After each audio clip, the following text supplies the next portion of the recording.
Hello friends, എല്ലാവർക്കും സുഖമല്ലേ? ഞാൻ സൗമ്യ. ഇന്ന് ഞാനിവിടെ ഉണ്ടാക്കുന്നത് മാംഗോ കസ്റ്റാർഡ് ആണ്. ഈ കസ്റ്റാർഡ് ഉണ്ടാക്കാൻ വേണ്ടി വളരെ എളുപ്പമാണ്, വളരെ ഈസി ആയിട്ട് നമുക്ക് പെട്ടെന്ന് ഉണ്ടാക്കാൻ സാധിക്കും. അതേപോലെ തന്നെ ഹെൽത്തി ആയിട്ടുള്ള ഇൻഗ്രീഡിയൻസ് കൊണ്ടാണ് ഞാൻ ഉണ്ടാക്കിയിരിക്കുന്നത്. ഇത് മിക്കവാറും ഞാൻ ഉണ്ടാക്കാറുണ്ട്, എൻ്റെ മക്കൾക്കൊക്കെ ഒത്തിരി ഇഷ്ടമാണ്. അതുപോലെ നിങ്ങൾക്ക് ഇഷ്ടമാകുമെന്ന് ഞാൻ പ്രതീക്ഷിക്കുന്നു. എൻ്റെ വീഡിയോ ആദ്യമായിട്ടാണ് നിങ്ങൾ കാണുന്നതെങ്കിൽ സബ്സ്ക്രൈബ് ചെയ്യുക.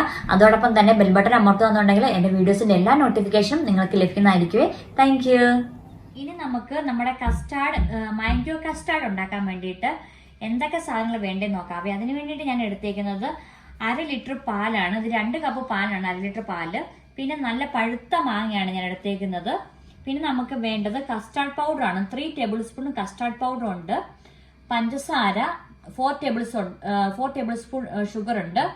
പിന്നെ ഞാൻ പഴം എടുത്തിട്ടുണ്ട്, കറുവപ്പട്ട പൗഡർ എടുത്തിട്ടുണ്ട്, പിന്നെ പിസ്താഷിയോ എടുത്തിട്ടുണ്ട്, ആൽമണ്ടും കാഷ്യൂനട്ടും കൂടി ചെറുതായിട്ട് എടുത്തേക്കുന്നതാണ്. പിന്നെ ഞാൻ എടുത്തേക്കുന്നത് സ്ട്രോബെറി ആണ്.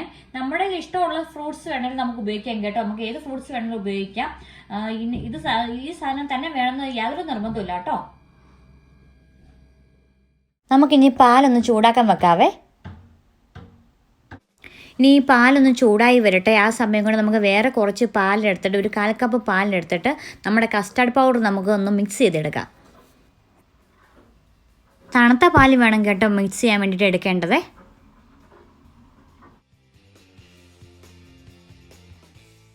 ഇനി നമുക്കിത് നന്നായിട്ടൊന്ന് മിക്സ് ചെയ്തെടുക്കാം. അതിൻ്റെ കട്ടയൊക്കെ മാറ്റിയിട്ട് നല്ല രീതിയിൽ മിക്സ് ചെയ്തെടുക്കാം.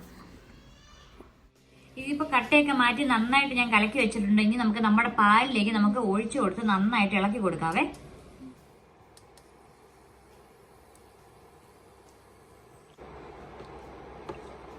ഈ പാല് കുറുകുന്നോടെ വരെ നമുക്ക് നന്നായിട്ട് ഇളക്കി കൊടുക്കാവേ. ഒരു 10 മിനിറ്റ് നമുക്കിത് നന്നായിട്ട് ഇളക്കി കൊടുക്കാവുന്നതാണ്. അതിനകത്ത് ഇത് നന്നായിട്ട് കുറുകി വരും. അതുവരെ നമുക്കൊന്ന് ഇളക്കി കൊടുക്കാം. ഇനി നമ്മൾ എടുത്തു വെച്ചിരിക്കുന്ന നമ്മുടെ ഈ പഞ്ചസാര നമുക്ക് ഇട്ട് കൊടുക്കാം. എന്നിട്ട് നന്നായിട്ട് നമുക്ക് ഇളക്കി കൊടുത്തുകൊണ്ടിരിക്കാവേ. ഇതിപ്പോൾ കുറുകി വന്നിട്ടുണ്ട്. ഇത്രയും ഈ കൺസിസ്റ്റൻസിയിൽ നമുക്ക് വന്നാൽ മതി കേട്ടോ. നമുക്ക് ഇനി ഇത് ഓഫ് ചെയ്ത് വെക്കാവുന്നതാണേ. ഇനി നമുക്കിതൊന്ന് ആറുന്നോടം വരെ നമുക്കൊന്ന് വെയിറ്റ് ചെയ്യാവേ. ചൂടാറിന് ശേഷം നമുക്ക് ബാക്കി നമ്മൾ എടുത്തു വെച്ചിരുന്ന ഫ്രൂട്ട്സും സീഡ്സും ഒക്കെ നമുക്ക് ഇട്ട് കൊടുക്കാവുന്നതാണ്. നമുക്ക് ഈ മാംഗോയുടെ തൊലിയൊക്കെ കളഞ്ഞ് നമുക്ക് നന്നായിട്ട് അരിഞ്ഞെടുത്തിട്ട് മിക്സിക്കകത്തുനിന്ന് അടിച്ചെടുക്കാം. ഇപ്പം ഞാൻ മാംഗോ എല്ലാം ചെത്തി വെച്ചിട്ടുണ്ട്. ഇതിന് കുറച്ച് മാംഗോ നമുക്ക് മാറ്റി വെക്കാം. കാരണം ലാസ്റ്റ് നമുക്ക് ഇതിനകത്തേക്ക് ഇട്ട് കൊടുക്കണമല്ലോ, അതിന് വേണ്ടിയിട്ടാണ്. നമുക്ക് കുറച്ച് മാറ്റി വെക്കാം. ബാക്കി നമുക്ക് ഇപ്പം മിക്സഡ് ജാറിനകത്തിട്ട് അടിച്ചെടുക്കാവുന്നതാണ്. നമ്മുടെ കസ്റ്റാർഡ് നന്നായിട്ട് തണുത്ത് വന്നിട്ടുണ്ട്. ഇനി ഇതിലേക്ക് നമ്മൾ അടിച്ചു വെച്ചേക്കുന്ന മാംഗോ നമുക്ക് ഇട്ട് കൊടുക്കാവുന്നതാണ്. ഞാൻ ഇനി നമ്മുടെ കസ്റ്റാർഡ് ഈ പാത്രത്തോട് മാറ്റുവാണ്. ഞാൻ ഇതിലാണ് ഫ്രിഡ്ജിൽ വയ്ക്കുന്നത്. ഇനി നമുക്ക് ഇതിലേക്ക് നമ്മൾ നേരത്തെ മാറ്റി വെച്ചിരുന്ന നമ്മുടെ ഫ്രൂട്ട്സും നമ്മുടെ സീഡ്സ് എല്ലാം കൂടെ നമുക്കൊന്ന് ഇട്ട് കൊടുക്കാവേ.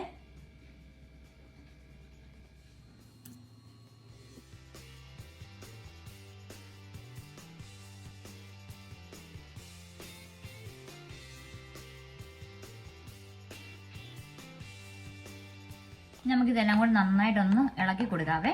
അപ്പം എല്ലായിടത്തും കൂടി നമ്മുടെ ഈ ഫ്രൂട്ട്സും നമ്മുടെ ഈ സീഡ്സും എല്ലാം കൂടെ അങ്ങ് ആയിക്കോളും. നമുക്ക് ഇതിലേക്ക് ഒരു നുള്ളു കറുവപ്പട്ട പൗഡറും കൂടി ഇട്ട് കൊടുക്കാവുന്നതാണ്. നന്നായിട്ട് മിക്സ് ചെയ്ത് കൊടുക്കാം. ഇപ്പം നല്ല മണമൊക്കെ വരുന്നുണ്ട്. നമുക്കിനി ഇത് 2 മണിക്കൂർ നേരത്തേന് ഫ്രിഡ്ജ് വെക്കാവേ. നമ്മൾ ഫ്രിഡ്ജ് വെച്ച് നല്ല തണുത്തോടുകൂടി കഴിക്കുമ്പോഴാണ് നല്ലൊരു ടേസ്റ്റ് കിട്ടുന്നത് കേട്ടോ.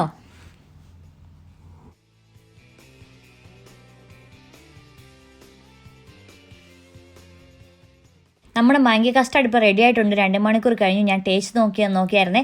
നല്ല ടേസ്റ്റാണ്. എല്ലാവരും തീർച്ചയായിട്ടും ഇത് ട്രൈ ചെയ്ത് നോക്കണം. നിങ്ങളുടെ വിലയേറിയ അഭിപ്രായങ്ങൾ എന്നെ അറിയിക്കണം. താങ്ക്